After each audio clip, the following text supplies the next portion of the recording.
लोगों से बात करते हो, बैठो, जिंदा हो आप तो कल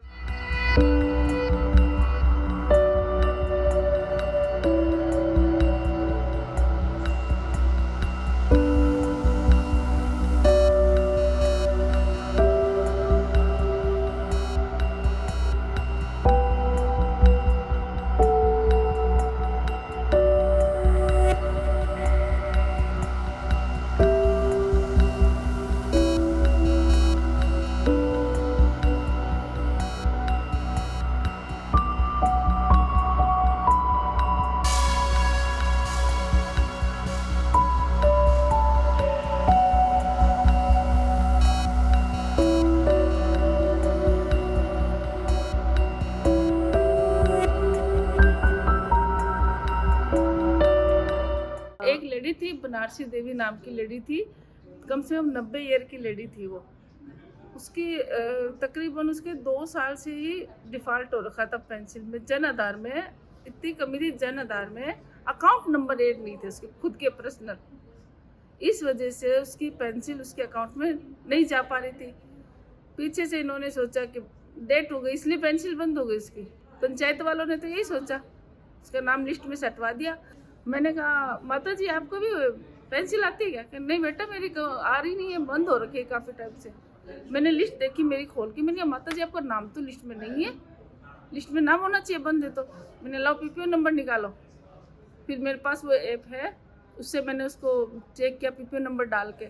जैसे ही चेक किया अनवैलिड, पीपीओ नंबर अनवैलिड। तब मैंने फिर जयपुर फ़ोन किया, हमारे जो साथी हैं उनको, उन्होंने फिर आगे चेक किया तो उन्होंने बताया महिला तो ये है नहीं इस दुनिया में, आप हवा में बात कर रहे हो मैडम।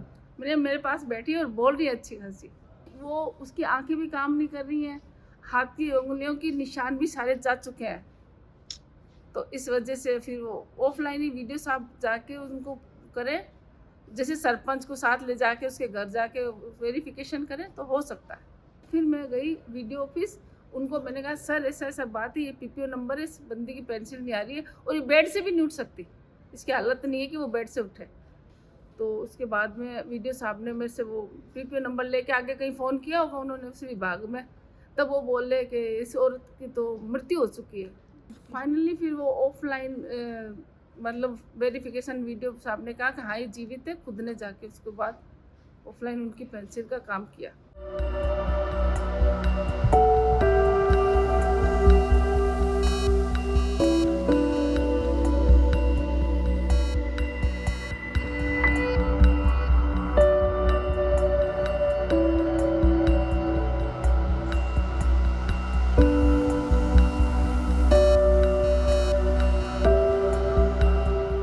लास्ट ईयर जब हम जवाबदेही कानून की मांग और सोशल सिक्योरिटी पेंशन के लिए जब लगातार काम कर रहे थे, तो उस दरमियान ये कुछ पेंशन केस ऐसे निकल के आए कि वो व्यक्ति जो है जिसको लाभ मिल रहा है उनको सरकार के माध्यम से या कह सरकार के द्वारा उनको मृत घोषित कर दिया गया। बड़कोचरा ग्राम पंचायत के मोड़ी मंगरी गाँव की एक महिला है, तो उनका नाम है हीरी देवी शेर सिंह, 75 ईयर ओल्ड है और अकेली सिंगल महिला है, विधवा है। तो वो एक तो आने जाने में सक्षम नहीं, क्यों 10 किलोमीटर तो उसको अपने को वेरिफिकेशन करो।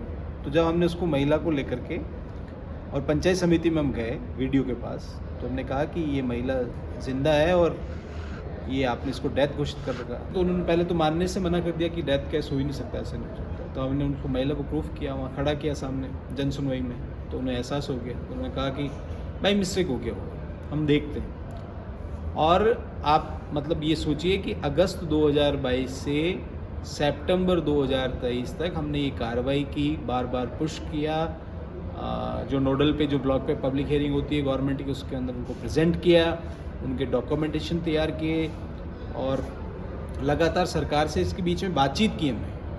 और हमने वो जो डॉक्यूमेंट है, जो लेटर्स हैं, जो एप्लीकेशंस है, वाया इनके माध्यम से जयपुर सचिवालय तक पहुँचे, इवन उनको मंत्रालय तक भी पहुँचे कि ये महिला है और हम आप अगर ऐसा कानून ला रहे हैं सोशल सिक्योरिटी पेंशन जिसमें हर महिला को हर महीने 1000 रुपये मिलेगा और उसके बाद अगले साल से 15% उसको बढ़ करके मिलेगी, तो यहाँ तो स्थिति ये है। तो अब वो वेरिफिकेशन करवाने के लिए 20 बार तो आ नहीं सकती। सितंबर 2023 में वो महिला ज़िंदा हुई एक लंबी एमकेएसएस ने पूरी प्रोसेस की, प्रक्रिया की, लगातार बातचीत की, डायलॉग किया और सितंबर में 30 सितंबर के आसपास उनका ट्रेजरी में पेंशन बिल बना और अक्टूबर में 5 से लेकर के 21 तारीख के बीच में कुछ हिस्सों में उनकी पेंशन आई और उनको ज़िंदा घोषित किया। इतनी सारी चीज़ें डिजिटल है, आप थंब से कर सकते हो, आंखों से कर सकते हो, फेस जो ऐप है आईडी उससे कर सकते हो और जिनकी गलती नहीं है, जो जिंदा है, उनको भी डेथ घोषित कर करके, तो कहीं ना कहीं ये जवाबदेही पे उन पर एक सवाल है। अगर उनकी हिस्सेदारी या उनका जो संवैधानिक रूप से जो कानून कहता है, संविधान कहता है कि रोटी, कपड़ा, मकान, पेंशन, आवास, अगर इस तरह से उनके ऊपर एक डिजिटल हमला हो और उससे भी एक मतलब मुझे एक और बुरी चीज़ लगी कि आज तक जिन लोगों ने ये किया उनके ऊपर किसी प्रकार की कोई कार्रवाई नहीं हुई, नोटिस नहीं निकला, तो ये जवाबदेही किसकी है?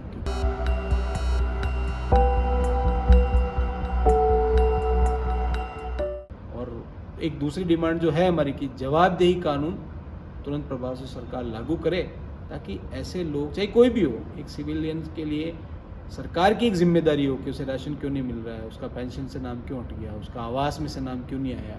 From Aadhaar downwards, it's been happening over and over again, and people need to understand this is not just Aadhaar. When the term Aadhaar-based payment system is used, it is several kinds of digital technology put one layer on top of the other, and one stacked on top of the other, as it were. And that results in each level bringing a different level of disaster. It's a banking system, it's KYCs, it's Aadhaar, it's the linking with your job card, it's your name, one letter being wrong between one and the other. It's a nightmare. And it's a nightmare not for a small number of people, for a large number of people. Digital technologies are supposed to be enhancers, and the use of digital technology in welfare programs and schemes should be to remove all problems, facilitate things, and certainly not be an exclusion. As soon as a digital technology excludes anyone at all, you need immediate, much more useful alternative methods which are non-digital, because it is the digital technology. And the second thing is you need accountability and a responsibility placed on a human being to deliver in as quick a time as you are aiming for the digital technology to do it.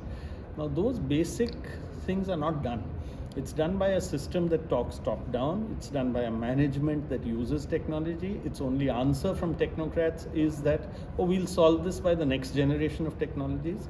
In the meanwhile, you're losing a generation of people in between while you're busy experimenting with one technology after the other. Each technology comes with its so-called glitches, which are not glitches, and in welfare programs they affect lakhs and crores of people, and each one of them then have more fixers and you're constantly in this battle. The only ones working on that are those companies and the technocrats themselves. And the idea that sitting in a room, or we've prepared a perfect system, society does not work like that. And those technologies also don't work like that. So use it as a facilitator. Do not use it as a mandatory method.